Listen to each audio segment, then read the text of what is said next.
Hello friend, हमारी आज की कहानी है धोखा कोई करे सजा किसी और को मिले।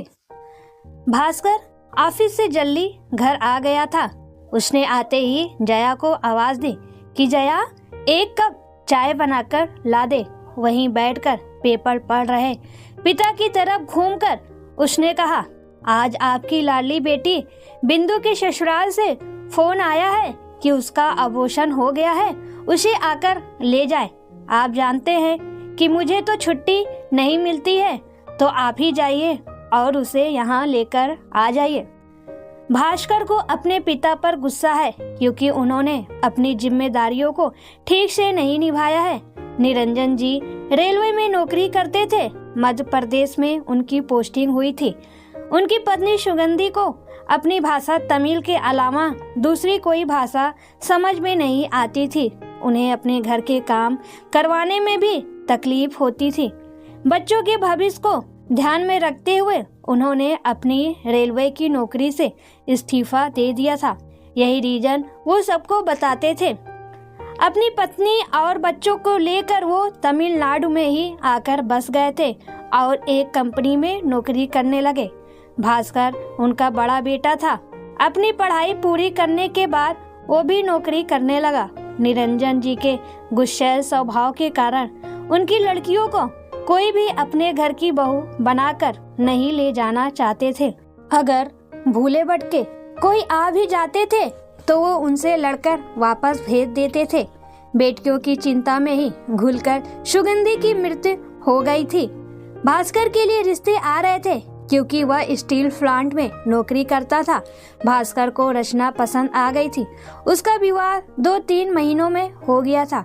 रचना को पहले से ही पता चल गया था कि घर में 3 बिन ब्याही लड़कियों और गुस्सैल ससुर को उसे ही संभालना है।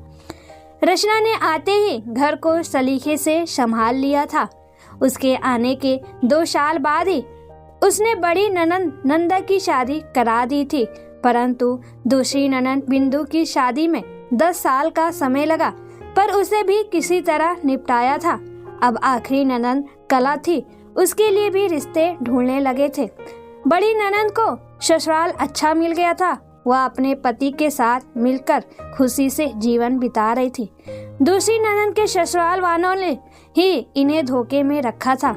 उन्होंने अपने बारे में सारी बातें छिपा कर रखी थी। बिंदु को उन्होंने पढ़ी लिखी है और नौकरी करेगी, यही सोचकर बहू बनाने का फैसला किया था। बिंदु के मायके वालों को बताया था कि राघव बैंक में काम करता है। भास्कर के पास पैसे ना रहने पर भी उसने सोचा, बहन 36 साल की हो गई है तो बैंक में काम करने वाला अच्छा लड़का मिला है तो धूमधाम से शादी करा दूं। बिंदु जब ससुराल पहुंची तब उसे पता चला कि राघव नौकरी नहीं करता है। उन्होंने भास्कर को धोखे में रखा था कि वह बैंक में काम करता है। अब राघव नौकरी क्यों नहीं करता है, इसका भी एक कारण यह था कि राघव के पिता गंगाधर गांव के बहुत बड़े जमींदार थे। उनके 2 लड़के और 1 लड़की थी। बड़ा बेटा पढ़ लिख कर अमेरिका चला गया और वहीं का हो गया था। दूसरी बेटी रजिता थी जो बीमारियों का घर थी। बड़े बेटे ने पिता की जायदाद लेने से मना कर दिया था, इसलिए पिता ने राघव से कहा, अपनी बहन रजिता की देखभाल मरते दम तक करेगा तो पूरी जायदाद तेरी होगी। फिर क्या, उसने हामी भर दी और बहन के साथ रहने लगा। शादी के लिए लड़की के माता पिता नौकरी करने वाले लड़के को ढूंढते थे, इसलिए राघव की शादी नहीं हो रही थी। बिंदु भी उम्र में बड़ी थी। भास्कर भी थक गया था। एक बहन और उसकी खुद की 2 बेटियों की शादी भी करनी थी, इसलिए बैंक में नौकरी है यह सुनकर बिना किसी से पूछताछ किए बिंदु की शादी राघव से शादी करा दिया। 2 साल बाद आज राघव का फोन आया था कि अपनी बहन को ले जाओ। भास्कर के पिता भास्कर की बात मानकर बिंदु के घर जाते हैं। वहां उसकी हालत देखकर उनका दिल बैठ गया। बिंदु की हालत गंभीर थी। भाई बहन उसे डॉक्टर के पास भी लेकर नहीं गए थे। गंगाधर बाहर जाकर ऑटो लेकर आए और बिंदु को खुद अकेले पकड़कर ऑटो तक लाए। राघव उनकी मदद करने के लिए भी नहीं आया था। उस एकाध घंटे में ही उन्होंने जान लिया था कि राघव बहन की हाथ का कठपुतली है। गंगाधर बिंदु को अस्पताल लेकर गए। डॉक्टर के चेकअप के बाद उसे साथ लेकर राघव के घर उसे छोड़ने पहुंचे तो रजिता ने उन्हें बाहर ही रोक लिया और कहा कि अभी अपनी बेटी को अपने घर ले जाकर रेस्ट दीजिए। जब हम पत्र लिखकर बुलाएंगे तभी उसे छोड़ने आइए। यह कहकर उनके मुंह पर दरवाज़ा बंद कर दिया था। गंगाधर उदास हो गए और बिंदु को लेकर वापस आ गए थे। 2 महीने हो गए थे वहाँ से पत्र नहीं आया। बिंदु चुप रहने लगी थी। रचना ने उसे बहला फुसलाकर सारी बातें जान ली। जब भास्कर को पता चला कि राघव बैंक क्या कहीं भी नौकरी नहीं करता है, उसका दिल उसे कोसने लगा था कि एक बार पूछताछ कर लेता तो शायद यह दिन देखना नहीं पड़ता था। परंतु होनी को कौन टाल सकता है। तीसरे महीने में राघव के पास से गंगाधर को रजिस्टर पोस्ट मिला। खोलकर देखा तो 2 पेज की चिट्ठी थी। उसमें उसने बिंदु की बुराई के साथ उसके अवगुणों की लिस्ट लिखी थी। पहली बार तो यह थी कि यह पागल है, पढ़ी लिखी है पर किसी काम की नहीं, घर नहीं संभाल सकती, बहन का सम्मान नहीं करती। कुल मिलाकर अंत में लिखा कि आप अपनी बेटी को अपने पास ही रख लीजिए, हमें उसकी ज़रूरत नहीं है क्योंकि आपने धोखे से अपनी पागल लड़की को हमारे मत्थे मर दिया है। भास्कर को गुस्सा आया। उसने अपने पिता से कहा, यहाँ अगर बिंदु रही तो आस पड़ोस के लोग पूछेंगे कि बहन अभी तक यहीं क्यों है, ससुराल क्यों नहीं गई है। मैं इन सब प्रश्नों का जवाब नहीं देना चाहता हूँ। मैं अब इस सब से छुटकारा पाना चाहता हूँ। मुझे अपने बच्चों पर भी ध्यान देना है। मैं उनके साथ अन्याय नहीं कर सकता हूँ। इसलिए आप बिंदु को लेकर चेन्नई चले जाइए। वहीं कोई छोटी मोटी नौकरी करते हुए आप दोनों अपना गुजारा कीजिए। गंगाधर को जी को काटो तो खून नहीं है, पर बेटी की बात को टाल भी नहीं सकते थे। इसलिए बिंदु को लेकर चेन्नई पहुंच गए। वहां अपने ही बड़े भाई के बेटी के घर पहुंच गए और उससे कहा घर मिलते चले जाएंगे। तब उसने और उसके पति ने समझाया कि इतना दान दहेज देकर शादी इसलिए नहीं कराया है कि उसे अपने घर में रख ले। जाइए उनसे बात कीजिए और ज़रूरत पड़ने पर वकील की सहायता ले लेंगे।